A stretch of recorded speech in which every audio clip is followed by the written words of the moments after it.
محدش يجربه، محدش يجيبه، ما تحطوش صن بلوك. مش انا قلت لكم المره اللي فاتت ان انا مش هسمع للبلوجرز تاني؟ انا مش هسمع للبلوجرز ولا للشركه. بستمر معاناتي مع الصن بلوك.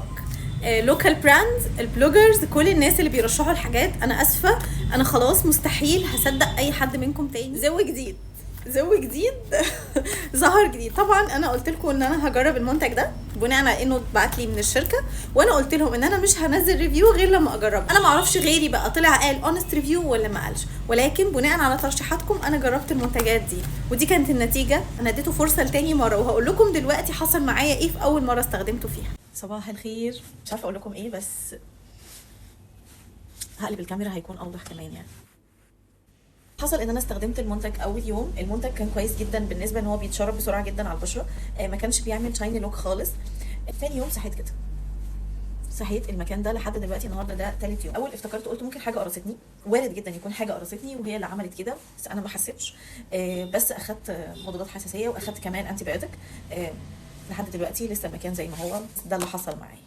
المهم ان انا بعد ما المشكله اللي كانت عندي هنا بعت للشركه وكلمتهم وقلت لهم ان حصل معايا كذا كذا كذا، قالوا لي لا مش ممكن، مستحيل.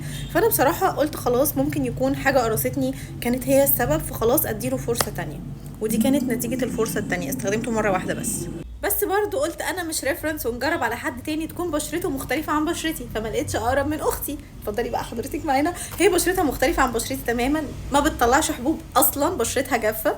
السلام عليكم.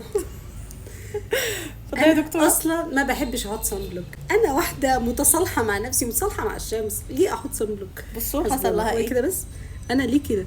ليه شايفين ده لسه في واحده هنا بتنمو، بس لسه محدش يجربه، محدش يجيبه. الشركه فضلت تحلف لي انه قد ايه هو امان ومناسب لبشرتي. كنت استخدم الغسول، بس قلت في غسول جه مش عاوزاه، وكمان في ديودرنت مش عاوزاه، اللي عاوزه يقول لي وانا ابعتهوله. شكرا ليك. مالها الشابه بتاعت مامي؟ مالها الشابه؟ مالها ما اشتكتش. وصابونه النبات الشهيد. خلاص انا مش مستحيل هديهم فرصه ثانيه بجد. وكل الناس اللي بعتوا لي ان انا اجرب البرودكتس بتاعتهم، انا بقول لكم ان انا مش هقول غير الاونست ريفيو، مش هخلي الناس يجربوا برودكت انا اتبهدلت منه. انا جربت بناء على ترشيحاتكم وبناء على ان الشركه اكدت لي ان ده مناسب جدا لبشرتي وانه عمره ما هيطلع لي حبوب، ودي كانت النتيجه. معقول مهما كان المنتج غالي، مهما كان الناس كلها بتسقف له، اجيبه ويحصل المشكله عندي؟ يعني المشكله فيا انا ولا المشكله في ايه؟ انا محتاجه اعرف بجد. لو المشكله عندي لما كانش بيحصل معايا كده وانا بستخدم المنتجات المقاطعه ليه؟ يعني انا عايزه افهم المشكله فين. انا تعبت جدا من الموضوع ده وما بقتش لاقيه له حل. يعني لو حد عنده حل يقول لي. يعني انا ما بقتش خلاص، انا يعني تقريبا اخدت قرار بنسبه 100% ان انا هبطل احط صن بلوك.